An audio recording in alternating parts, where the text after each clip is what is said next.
Hello aspirant, I am CP Jadon, your UGC Net Management faculty, and today we are going to learn about accounting principles.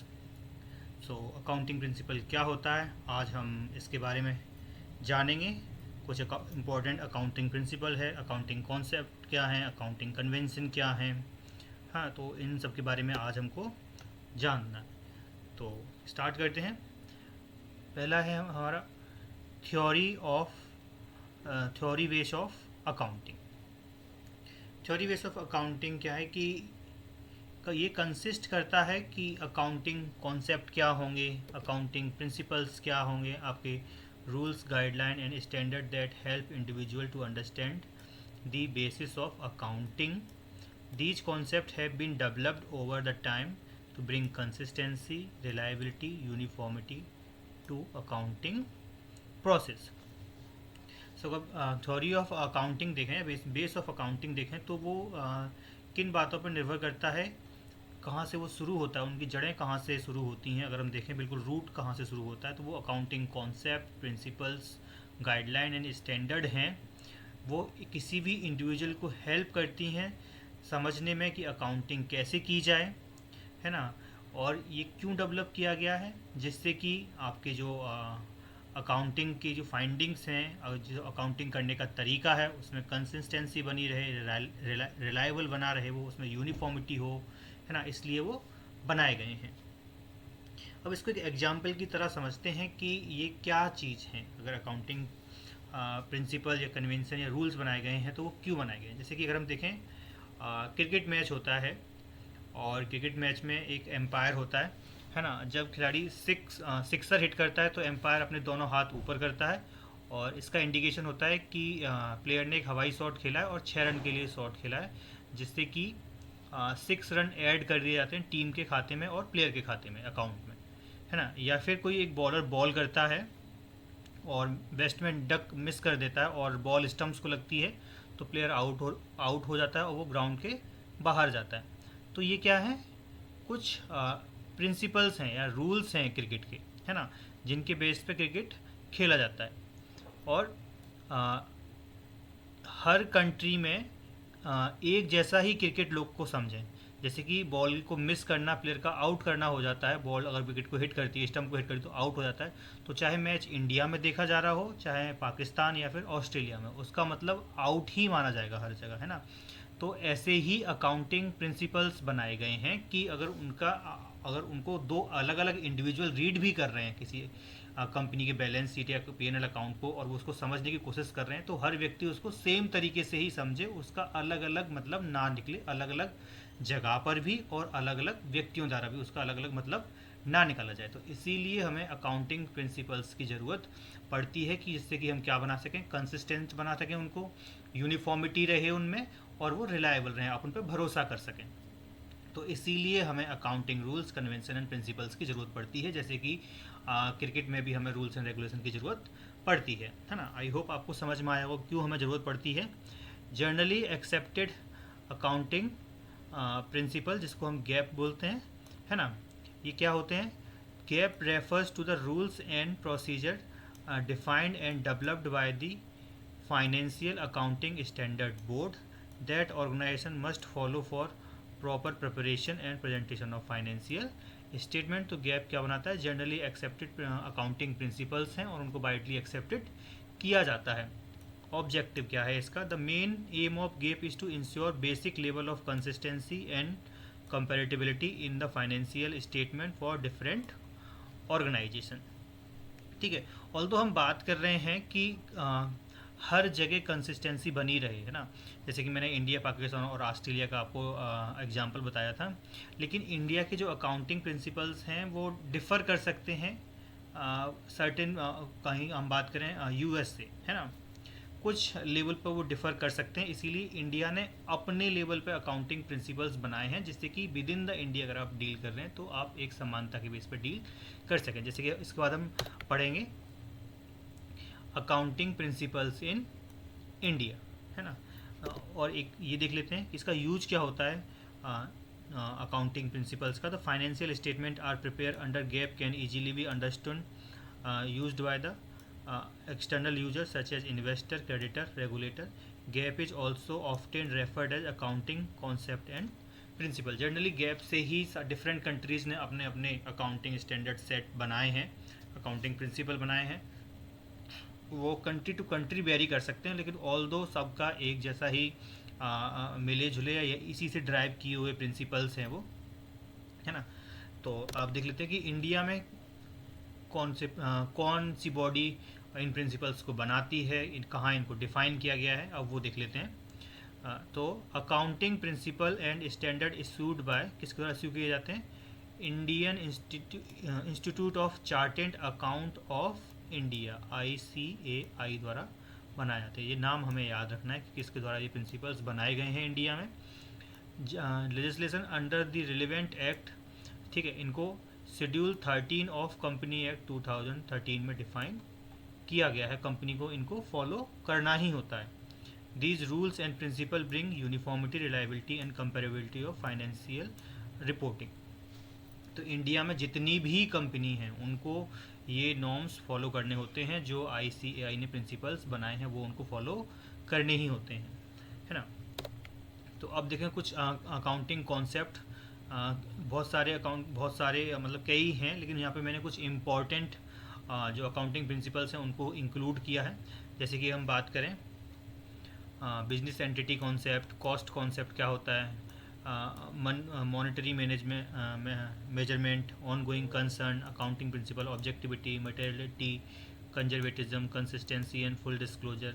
Okay, ये चारों क्या हैं हमारे convention हैं. फिर matching concept, recognition concept, dual aspect concept. तो ये सब हमें एक एक करके देखना है कि ये क्या होते हैं. सो अगर हम देखें तो अकाउंटिंग प्रिंसिपल्स को दो पार्ट में डिवाइड करा जाता है. कौन कौन सा? Accounting concept and accounting convention. अब इनमें डिफरेंस क्या होता है? जो अकाउंटिंग कन्वेंशंस हैं जैसे consistency, full disclosure, conservatism and materiality, इनको क्या है कि ये बाइंडिंग नहीं है, लीगली बाइंडिंग नहीं है, लेकिन कंपनी इनको फॉलो करती है जिससे कि यूनिफॉर्मिटी बनी रहे उनके प्रिंसिपल्स में, है ना, और कंपनी के साथ वो यूनिफॉर्म रह सकें. सो ये क्या है? They are not legally enforced but are widely followed in practice. लेकिन फॉलो करती हैं कंपनियाँ इनको फिर भी.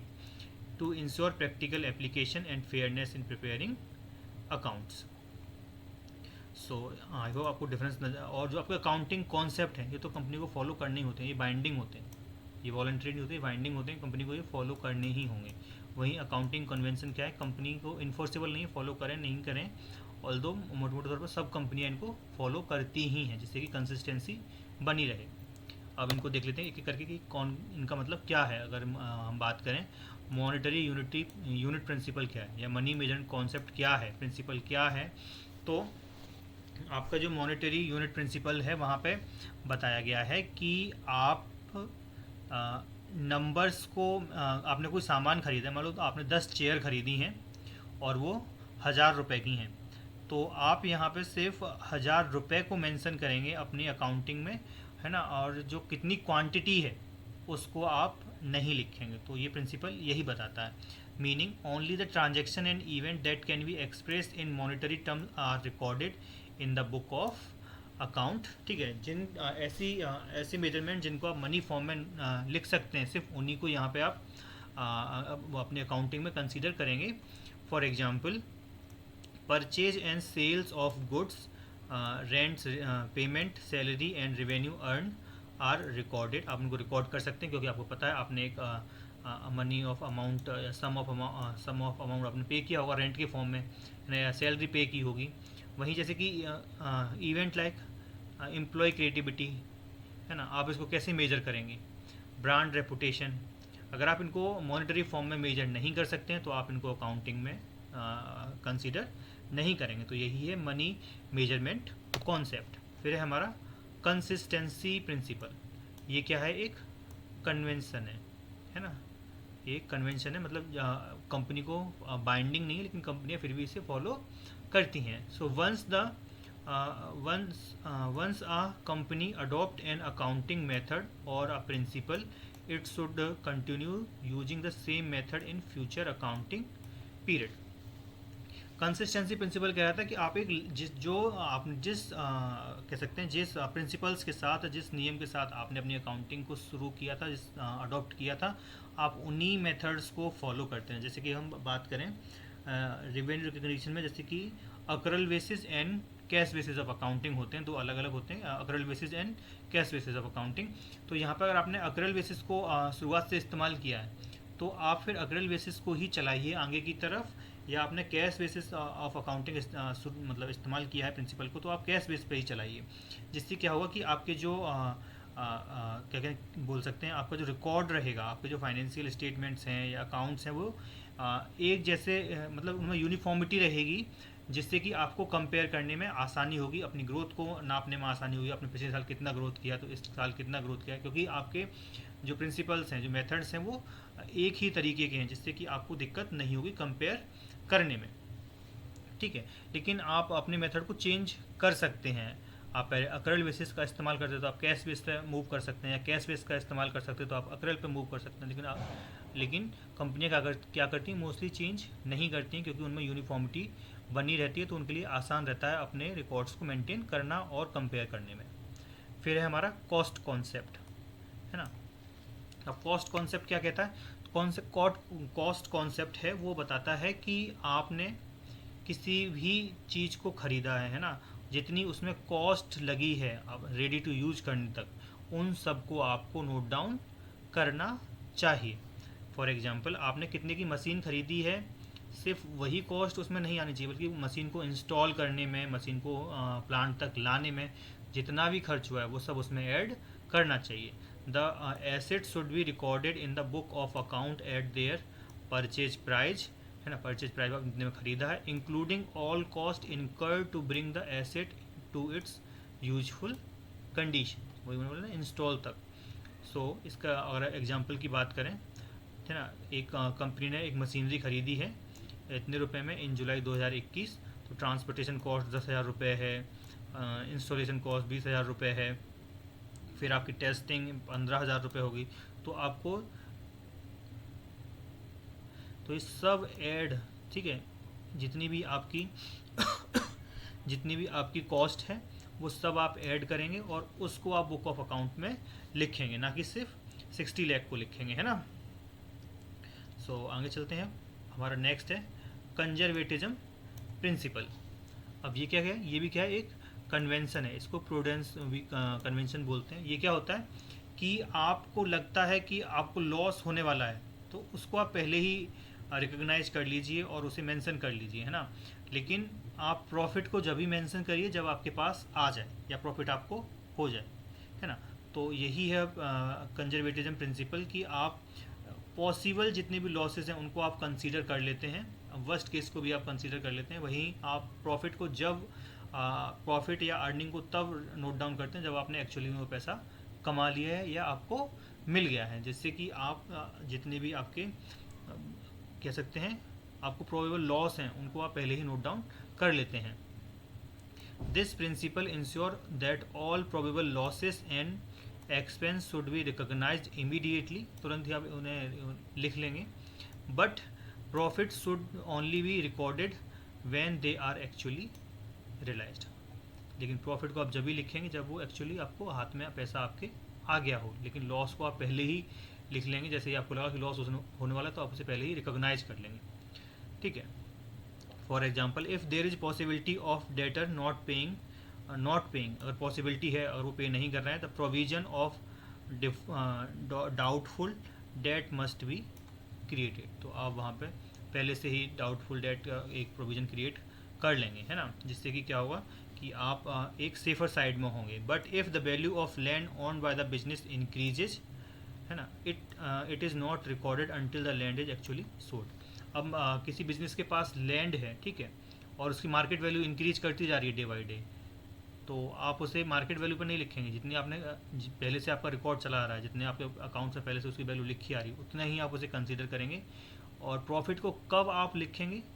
जब आपने एक्चुअली वो लैंड सेल कर दी होगी, जब प्रॉफिट आएगा तब आप उसको मेंशन करेंगे हायर वैल्यू पे, है ना। तो इसको बोलते हैं कंजर्वेटिज्म प्रिंसिपल, कि लॉस को तुरंत आप रिकॉग्नाइज करेंगे, प्रॉफिट को रिकॉग्नाइज जब भी करेंगे जब एक्चुअली आपको मिल जाएगा। अब इकोनॉमिक एंटिटी कॉन्सेप्ट क्या है या बिजनेस एंटिटी कॉन्सेप्ट है कि ये आपके ऑनर को और बिजनेस को अलग अलग दो पार्ट में बताती है कि बिजनेस अलग है और ऑनर अलग है। तो मतलब इस सेपरेट एंटिटी कॉन्सेप्ट भी इसको हम बोलते हैं। The business treated as separate entity from its owner for accounting purpose. ठीक है। सो जो पैसा बिजनेसमैन ने बिजनेस में लगाया उसको हम क्या मानते हैं, एक लाइबिलिटी मानते हैं। कैपिटल को क्या मानते हैं, लाइबिलिटी मानते हैं। ऐसे हमने इक्वेशन भी देखी थी, asset equals to liability plus owner equity. तो ऑनर इक्विटी है कैपिटल, तो वो क्या है, एक लाइबिलिटी ही है बिजनेस के लिए। फिर है हमारा फुल डिस्क्लोजर प्रिंसिपल, इसी को बोलते हैं। ये क्या है, एक कन्वेंशन है।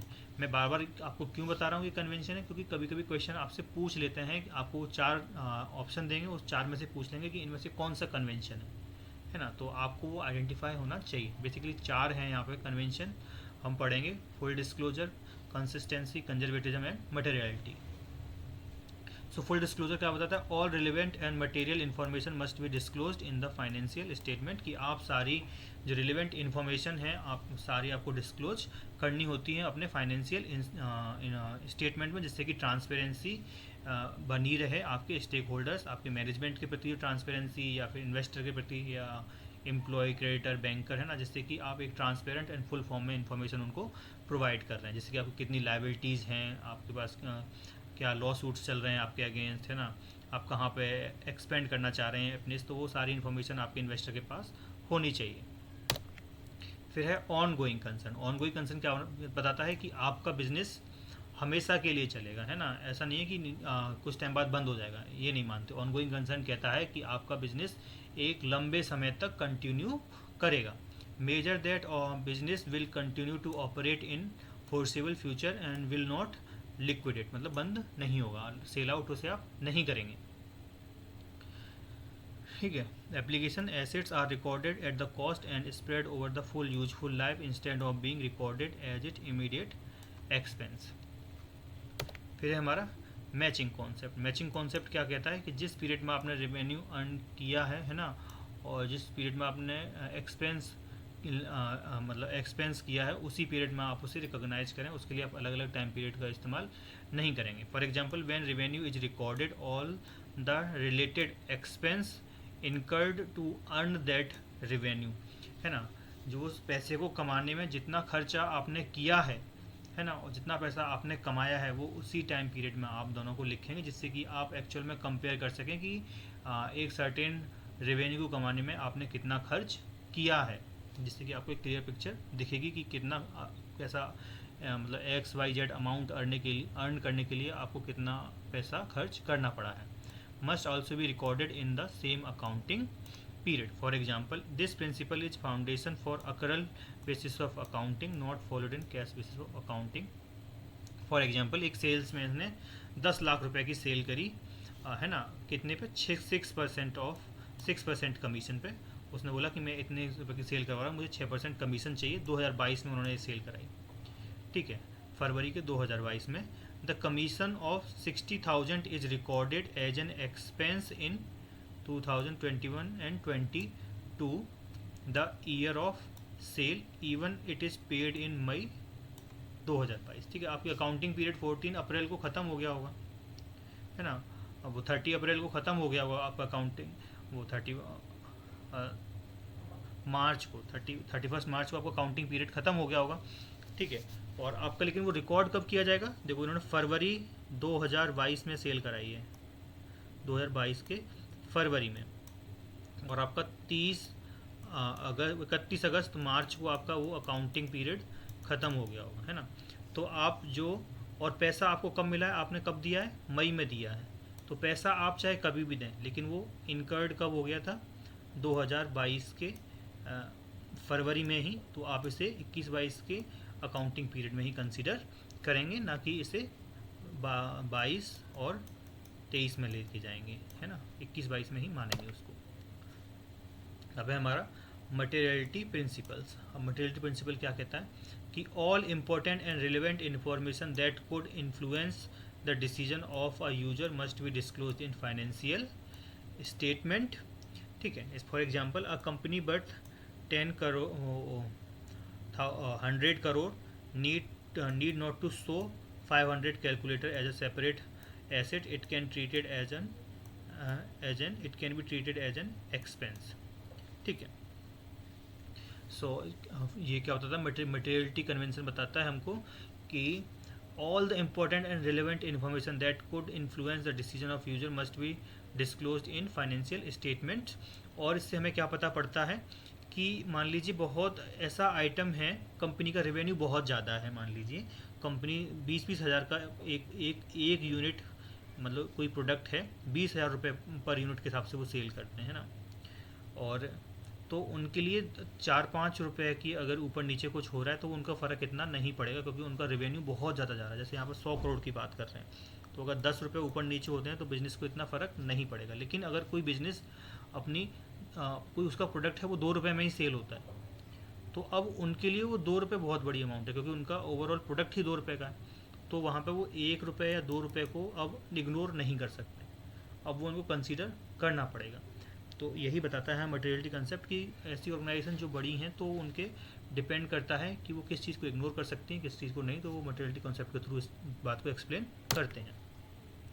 फिर है हमारा रिलायबिलिटी एंड ऑब्जेक्टिविटी कॉन्सेप्ट. ये क्या बताता है कि आपके जो जितनी भी एविडेंस है उनको आपको बचा के रखना चाहिए था. Only transaction should be recorded that can be verified with the objective evidence. कि आपको उन अब सारे जो ट्रांजेक्शन्स हैं ना, और वो आपको रिकॉर्ड करने चाहिए, उनके जो एविडेंस है वो भी अपने पास याद रखने चाहिए, जैसे कि इनवॉइस, वाउचर, रिसिप्ट, जिससे कि कभी ऑडिट हो तो आप उनके प्रूफ सबमिट कर सकें कि आपके पास ये उसकी रसीद है, इसीलिए आपने ये ट्रांजेक्शन रिकॉर्ड किया है.